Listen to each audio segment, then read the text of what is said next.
All right. So hello again and welcome to the CSU system-wide CSUBUY Procure-to-Pay demo for independent contractor. We are excited to have you join us as we continue to prepare the rollout for CSUBUY P2P across all CSU campuses. P2P is a comprehensive system-wide solution designed to streamline and standardize the full procure-to-pay process. This powerful tool brings together multiple functions under one platform, including supplier self-registration and access to system-wide shared supplier database, requisition entry and purchase order issuance, receipt tracking and payment processing, and a centralized location for routing and collecting all necessary financial and compliance approvals. By integrating these capabilities, P2P supports greater efficiency, transparency, and consistency in our procurement and payment activities across the CSU system. Today's session is not a training, but it is for general exposure before you'll be given access to the test instance in September. Formal hands-on training will be provided closer to the go-live date. And I did want to say that not all end users or department users are going to be given access to our test instance. So I'm not saying not to say anything, but not everybody will be given access. So it's a small team because you do have a big role in this implementation. Okay, next slide. So here's what we'll cover in today's session. We'll start with a brief introduction to CSUBUY, then review the overall project timeline and current status. We'll provide some context for compliance approvers and the new P2P system, and then move to the demo itself. To support the CO core team, the P2P implementation, the non-live campuses have been organized into regional groups, with each group assigned a strategic advisor. The strategic advisors are Carrie Schmidt, Nicole Lack, Sarah Rumiano, and myself, Tawny Fleming.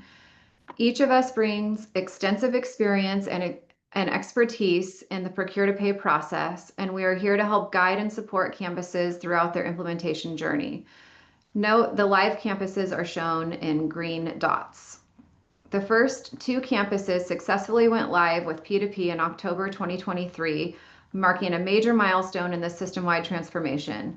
Since then, two additional waves have continued the momentum, bringing more campuses into the platform.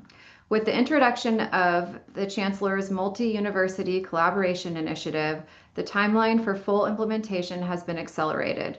As a result, the remaining campuses are now scheduled to go live by early 2026, ensuring that the entire CSU system benefits from a unified, modern procure-to-pay solution. Before we dive into functionality, let's take a moment to review the vision and goals of CSUBUY P2P. Understanding the why helps us better understand the design and decisions that have shaped this project. Our vision for CSUBUY P2P is to standardize procurement processes across the CSU, reduce manual steps, and drive efficiencies through automation. Ultimately, this means saving time, reducing risk, and lowering costs. The objectives of P2P are centered around creating a streamlined, integrated platform that simplifies and enhances how we manage procurement and payments across the CSU system. The graphic on this slide visually represents the entire procure-to-pay lifecycle and the key functions that P2P supports.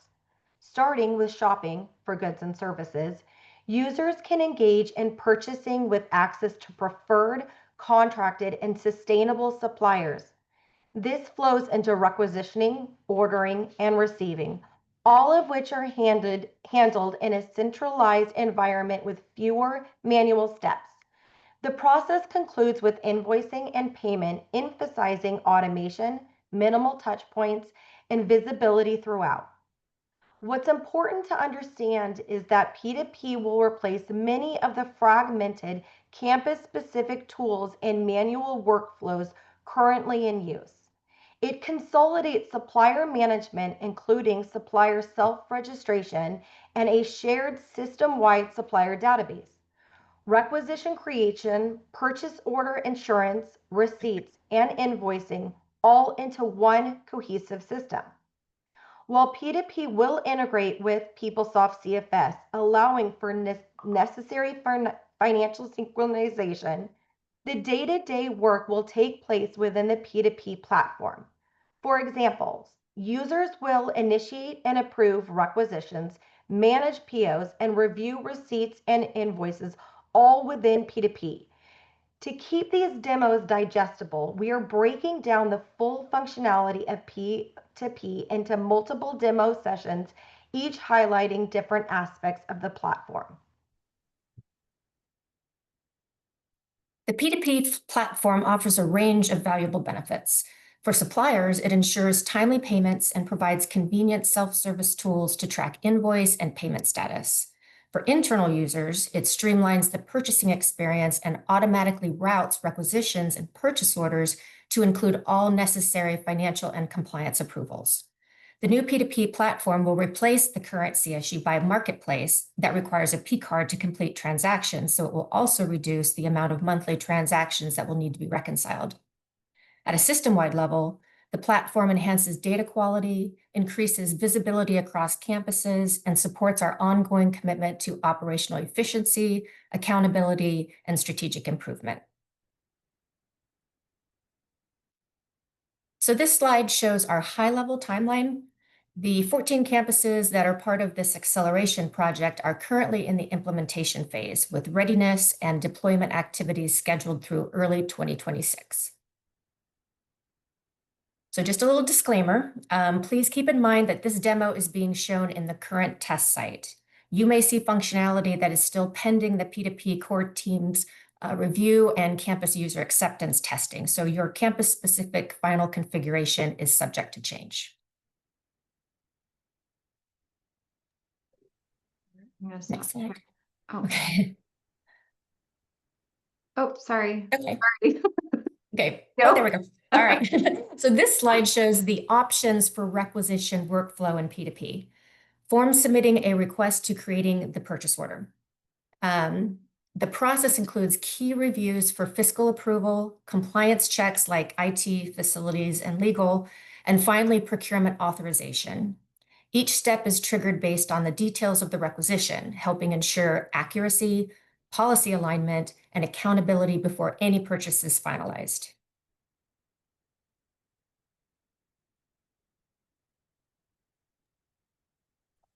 That's my cue.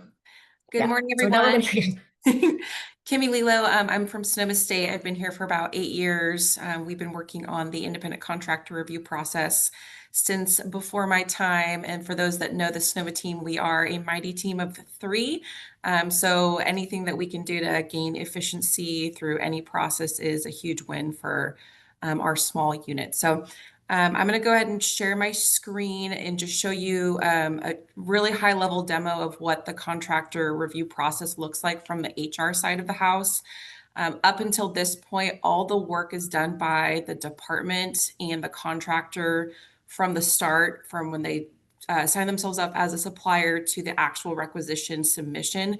So really the touch point from the HR side of the house is just the compliance review of the scope of work to make sure folks are properly classified, that there isn't any red flags, such as someone being a former CSU employee or state agency employee. We want to make sure that that compliance review is really done in full scope. But as a peer to all of you, the system is super user-friendly. You can do a lot within it. The review process does not take a lot of time, maybe 5 minutes tops.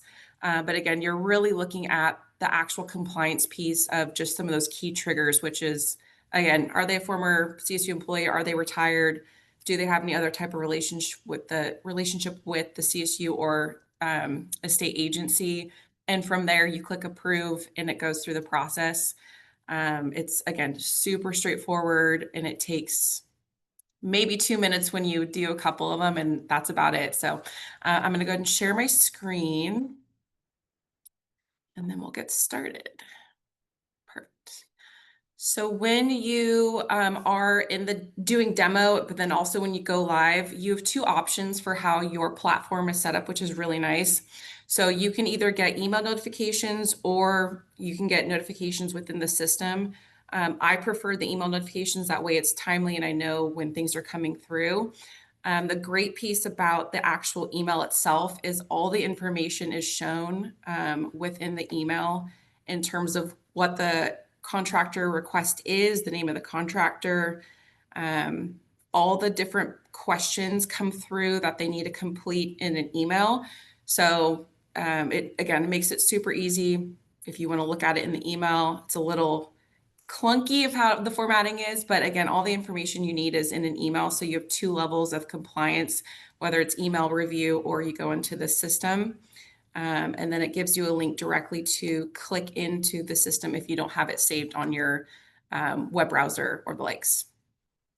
So from here, what would happen is you go into the system when you click on your requisitions, and I have a couple in this demo area just to kind of show you what it looks like. But essentially all your tools are right here on the platform, and your user profile does allow you to set up your different screens to be however you want them formatted. So again, super user-friendly, lots of options, but really once you pop into the system, whatever it is that's pending your approval in the process, whether it's contractor, type of direct pay or an actual contract review, it's all literally right here, and it'll show all the different functionalities within that subcategory.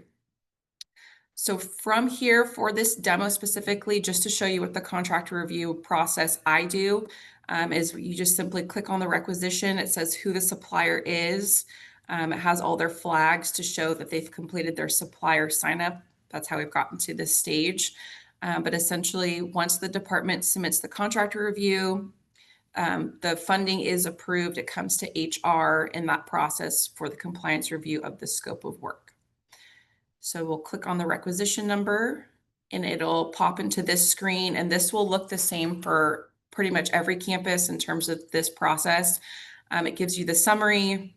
You're able to chat in the actual system itself with whoever submitted the request or back to procurement if you have questions about anything that comes up in the system. So again, everything is housed, super user-friendly, and you're able to talk within the system, which is nice.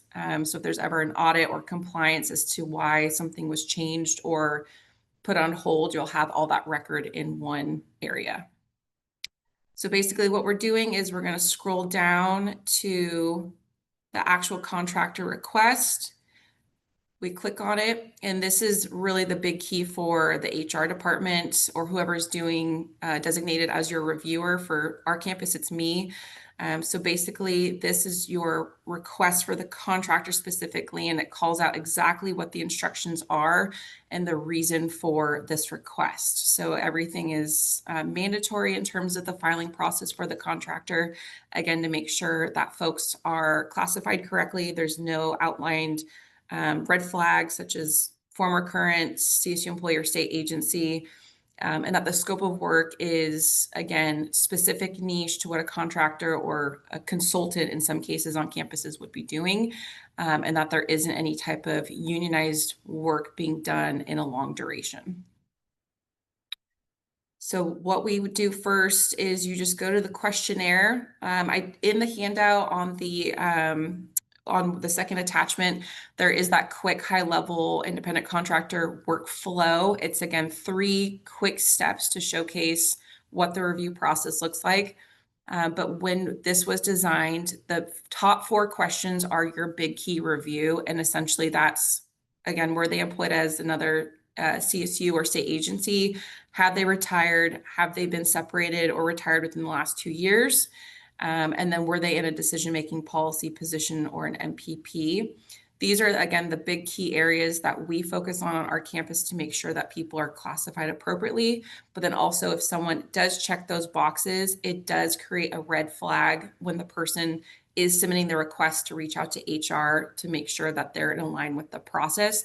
So there's mechanisms built into the system. So where this doesn't come to us and we have all these questions and red flags, it's literally built to where if someone clicks the yes button, a disclaimer would pop up to say, please contact HR if XYZ.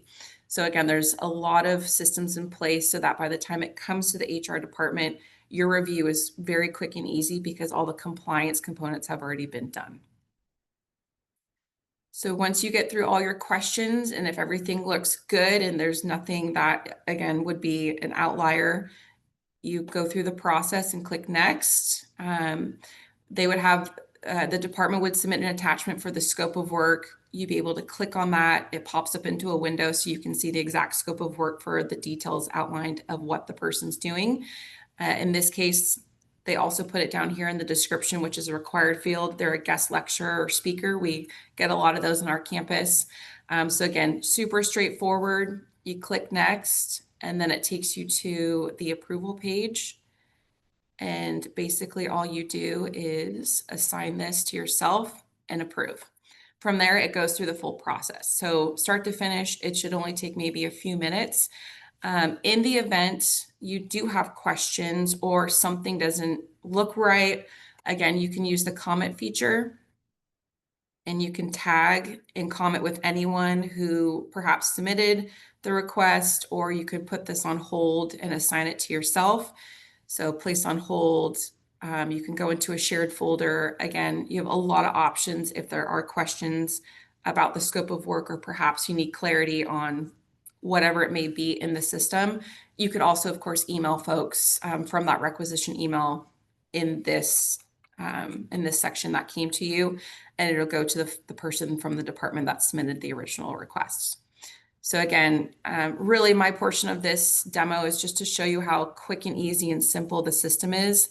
The other piece to note for those, for the campuses that are getting this process implemented is that this does also include auxiliaries. The great part about the auxiliary portion is compliance is not our review. Auxiliaries have their own compliance. This is just to make sure everyone goes through the P2P process. It is just one streamlined approval review. So everything does come to the HR department, but we're just clicking approve and pushing it through. We really only focus on the non-auxiliary portion of it. So start to finish, that is my section of this demo. And I wanted to give pause to see if there are any questions that have come through to two, or if anyone has general questions overall. But the system, from our side of it, again, we're a team of 3. So you do have a designated person who is your approver, which is me on our campus. And then if I'm out, the great news is my partner or our AVP do have ability to get those same emails as well, so they can approve on my behalf. So again, the system's super easy, streamlined, really efficient, and we've had great feedback from even our smaller campus departments that the process is very streamlined and easy and less paperwork, less hiccups, and you can always check into the system to see where things are or held. So the line of communication is very clear. So that's basically our side of it. Thank you, Kimmy. Great job. Thanks. I'm sharing your campus contact if you have questions that you want to ask, or you can ask in chat, you can unmute and ask here. I did want to add in for those campuses who have a business service agreement with their HR, like with their auxiliary, and the HR does do that compliance review, that you can do that through P2P. If you're in a situation like Kimmy where it'll go through P2P, but they're not necessarily doing the full review, you also have the option of just creating kind of a blanket comment statement, like whatever you want to say. I mean, we don't have to review this. Whatever you want to say, copy, paste that into the comments, and then hit approve. So there is that transparency if it does get pulled in an audit as to why it was approved. And then there was something else I wanted to say.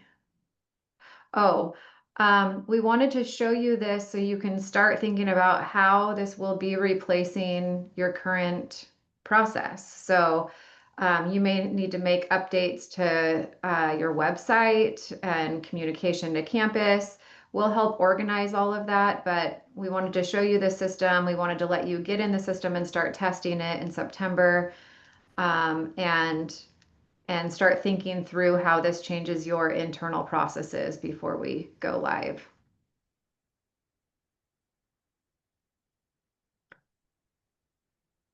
We do have quite a few questions in the chat Let's see. answering. Hard for me to see when I'm sharing. Do you want to read them? I can, Connie, I'm Okay. trying to go through, but they're going really fast. So I'm just gonna read each question and then maybe cover it that way. So for Jenny, I noticed that the presentation said this excludes public works. Can you speak to which purchases trigger ICR? So I'm going to assume ICR means independent contractor review.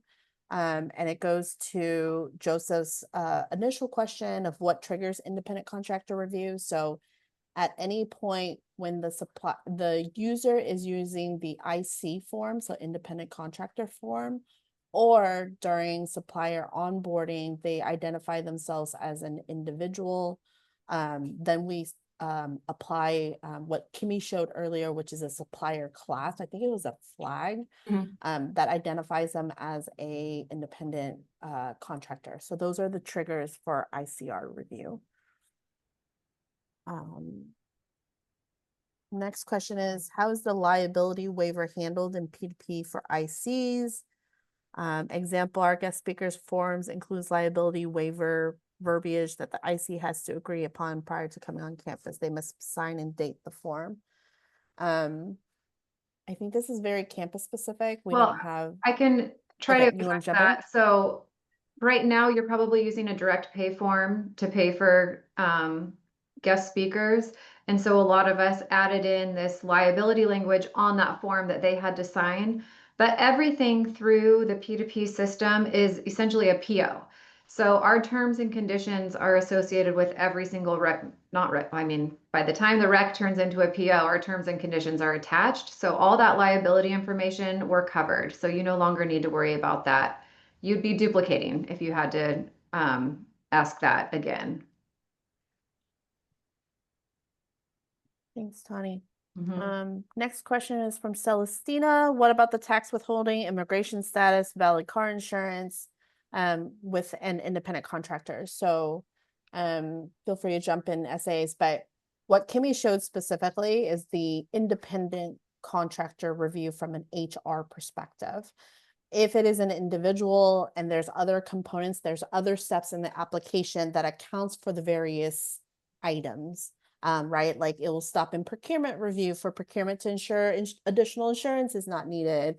And then from a payment perspective for that independent contract, that happens on the voucher side. So I think one of the things that in this particular demo is that this is the perspective of just the HR review. All the other things should happen in different parts of the application, if that helps, Celestina. Next question, I think, Kimmy, this is for you. Does HR review the requisition request to determine whether the independent contractor / consultant is required to file Form 700 statement of economic interest? That's a great question. So we don't have anyone that is a contractor that would file the statement unless they are that one question that says they are a former MPP within the last 2 years of employment where they were in the decision-making policy. And that's what would typically trigger additional review if they check that yes box.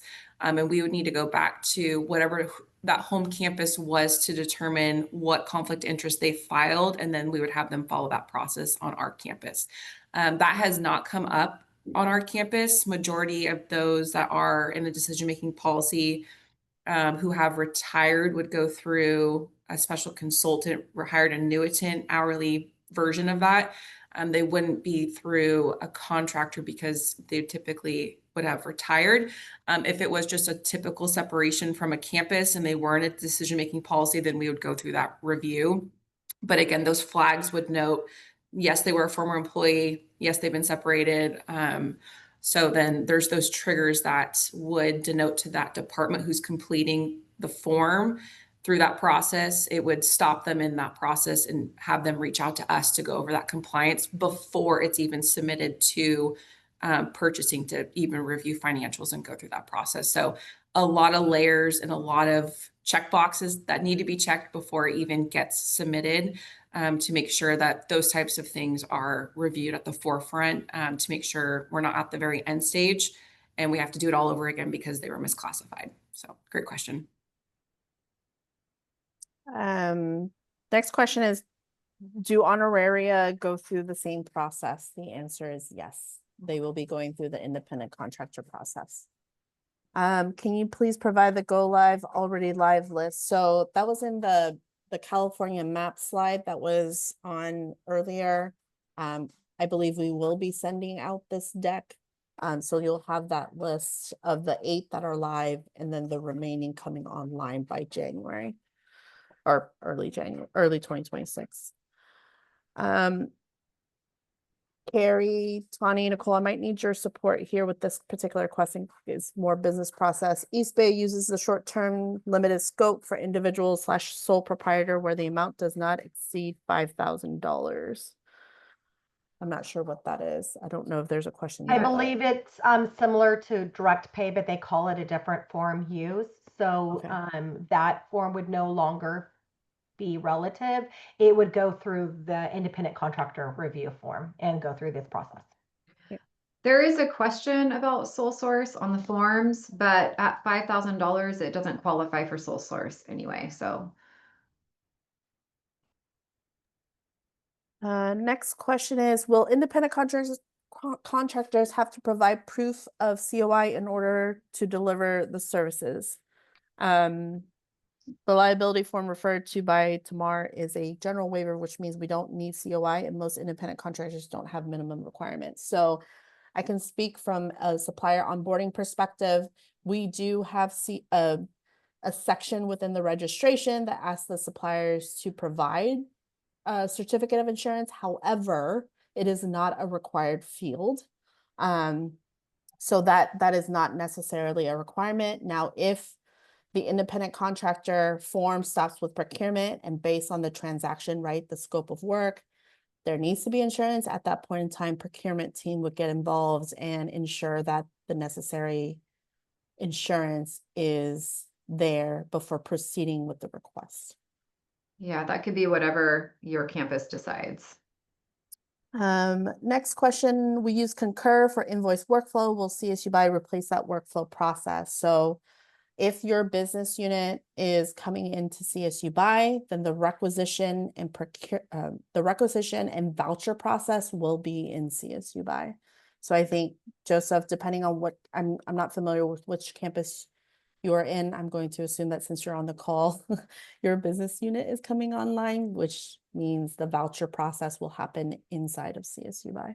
So typically guests would go through, I mean, on our campus, guests would go through Concur unless they're providing a service, then they need to go through P2P. So we can capture all the report, like 1099 taxability. Yep. And Joseph, yes, if you're doing requisition in CSUBUY, the invoicing, AKA we call it the voucher, that's the terminology that CSU has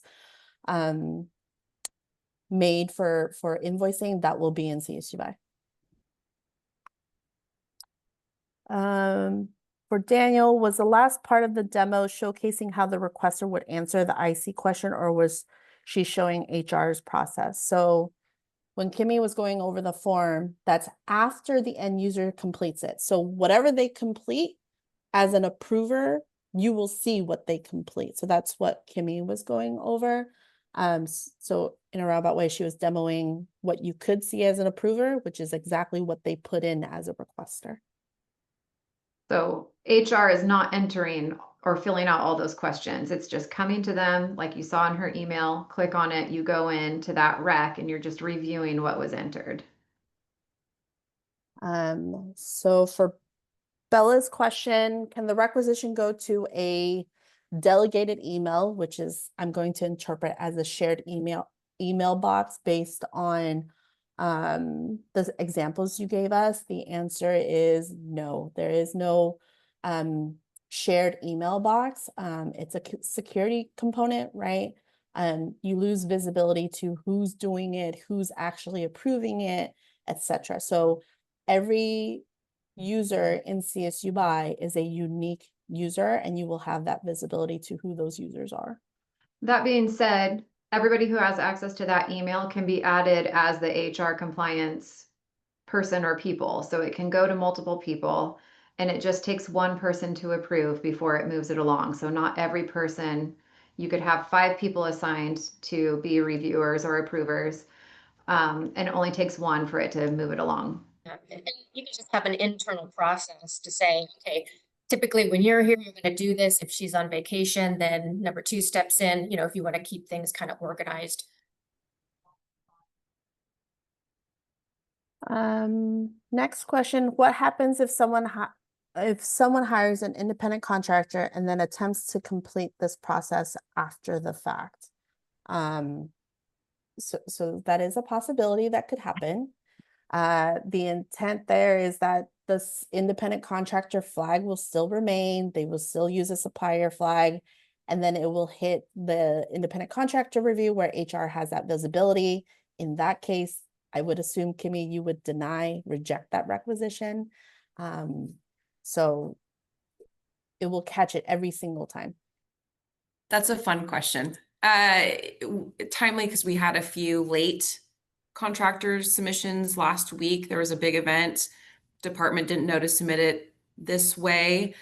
We've had some turnover on our campus, as most know. So it was more or less a learning and teaching opportunity to note that any work performed needs to be completed and approved prior to work being performed. But in some cases, life happens. It is what it is. They were not rejected. They were appropriately classified as contractors. But if that was the case, then we'd go through whatever option we need to get them done. So it does happen. Unfortunately, it is what it is. It's just the nature of how sometimes things work. But essentially, it would just go through the normal process and be pushed forward from there. Yeah. There is a form. Is that form going away too? And are we turning that into a checkbox for transactions that circumvented the procurement policy? The payment unauthorized. Yeah. Yeah, it is currently a form. The plan is to get rid of that form and make it a checkbox on every single form. So there is a form. The bad thing about the form is it skips all these compliance pieces. And so if they were to use that form and we directed them to use that form, it kind of bypasses all the compliance we do want to approve. Even when it's after the fact, we all run into this. People don't know there's a lot of turnover. And so, yes, when your campus probably already has a system in place for when people circumvent the procurement process. For our campus, we require an administrator and the VP approval. So they kind of get put on the naughty list and have to go say, can I get this paid? So once and we don't have an official form, some people do. We just require an email and they can attach that email approval to that rec, and then we'll go ahead and push it through. So in that way, you can kind of stick to whatever your campus is doing now.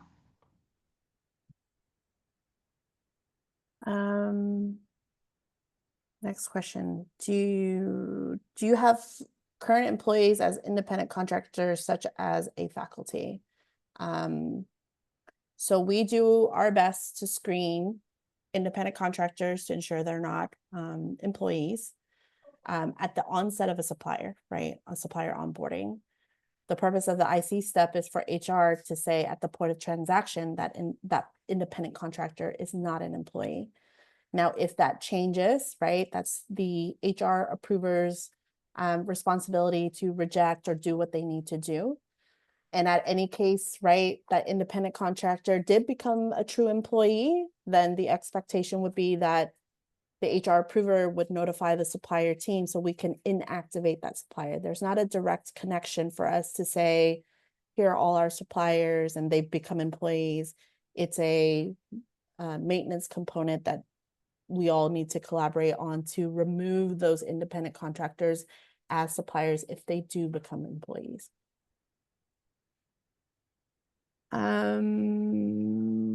So do LLCs and incorporate organization needs to go through the IC review? No, only if they are individuals, sole proprietors, and single member LLC, because they are taxed as individuals with the IRS.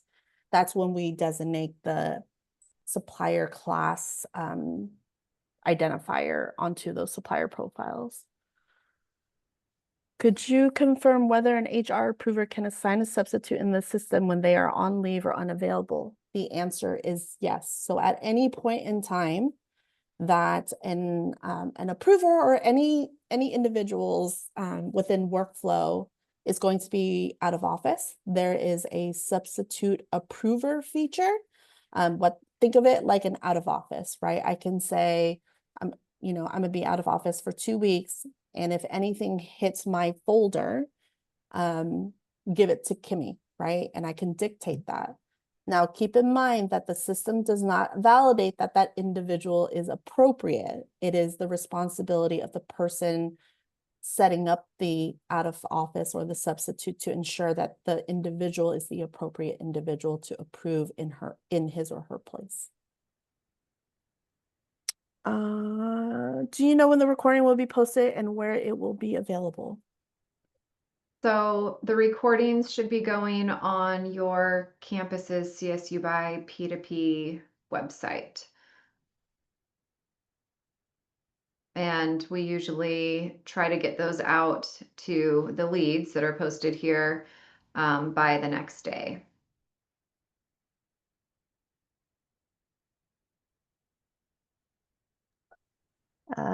A question just came in. Will a vendor need an independent contract review every time they will perform work? Or does the new system save ICR already approved, so this step will not be needed since once we approve it already? The answer is the review happens at each time for that transaction, right? Because it's very transaction based. It's not that like we did it once, we're all good. The scope of work could change, right? There's various things that could change. So it does happen each time an IC request is submitted to stop at HR. There's not a blanket good to go type of component. If you could review this, go ahead, Carrie. What Sonoma started to do when we did this, and Kimmy's example showed, if you know you're going to be doing ongoing, we called it ongoing work with that supplier, meaning they're going to come from multiple lecture series or sessions, or they're going to come in fall and in spring, then we kind of instructed the campus to do that forethought, to schedule that out and include it in it so that that requisition is only going through once, and it really does encapsulate the entire relationship that person's having with the campus and how many times and the amount. So that, I think, helped reduce it down.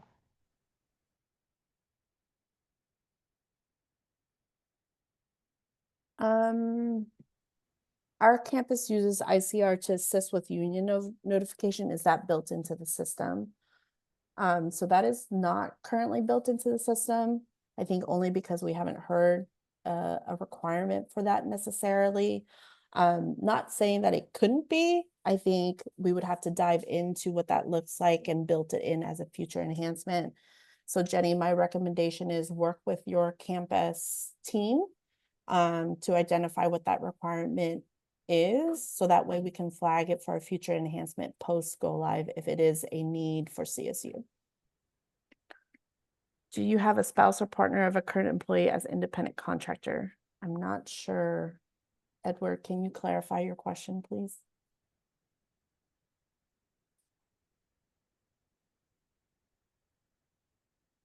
I don't know if Edward's still on. I'm going to assume that you're asking, Kimmy, I think there's a portion in there for, what is it called? Nepotism? Nepotism. Yeah. The nepotism requirement was part of a state audit, so it's a state required question to ask. So it is part of the question for when the contractor completes their profile, to say if they do have any relative and to call out who that is, to make sure that there is no conflict or nepotism issue between that individual and the work they're performing at any campus. So there is that built into the system as well.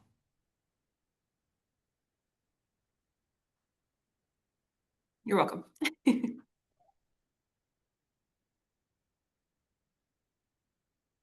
That's all that's in there now.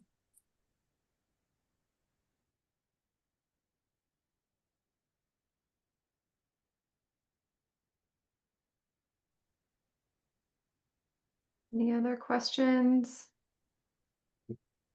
Still have 20 minutes. So efficient.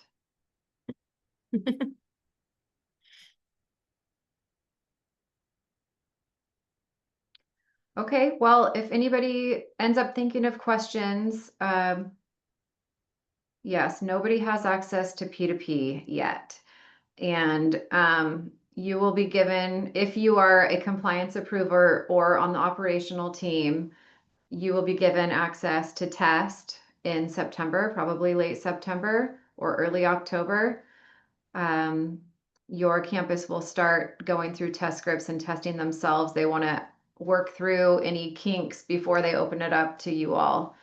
But yes, it will be opened up to compliance approvers, not all end users, because we recognize that you will be, this does change your internal processes quite a bit. So that more to come on that. Your campus will be in touch with you about that.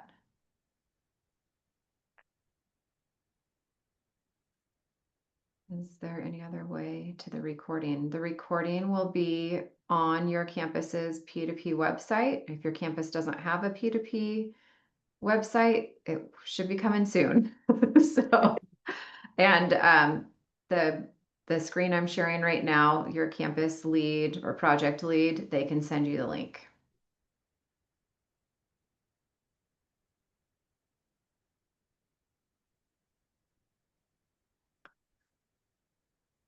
Do foreign nationals during work here in the US as IC undergo a tax treaty analysis in CSUBUY?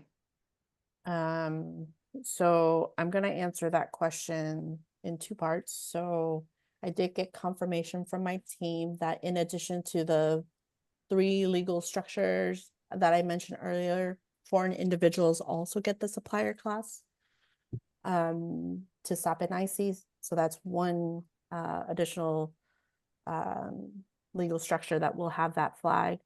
In regards to the tax treaty analysis in CSUBUY, currently that's being done at a campus level in different ways. We have recently rolled out a new tax analysis workflow step that is being piloted by the Chancellor's office. So that just rolled out last week. And then eventually we will make that available for the remaining campuses. So it will stop for someone to do the tax analysis for foreign individuals. I don't quote me, but it might be in there by the time the remaining campuses goes live. It's being piloted right now. Very nice.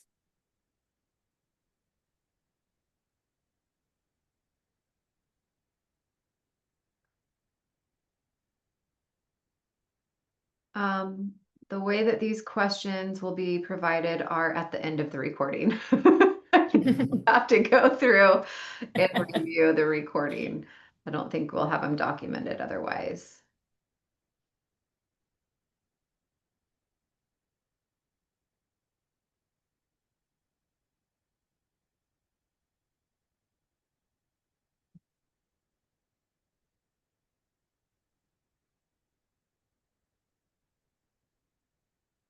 I don't see any more in chat, Tawny. Okay. Well, thank you everybody for attending. We hope this was a good demo so you have at least a sense of what to be looking for once you start testing in late September or early October. So thank you for attending and taking the time and asking the great questions. And if you have follow-up questions, please reach out to your campus project lead. Thank you all for attending. Thanks, everyone. Thank you.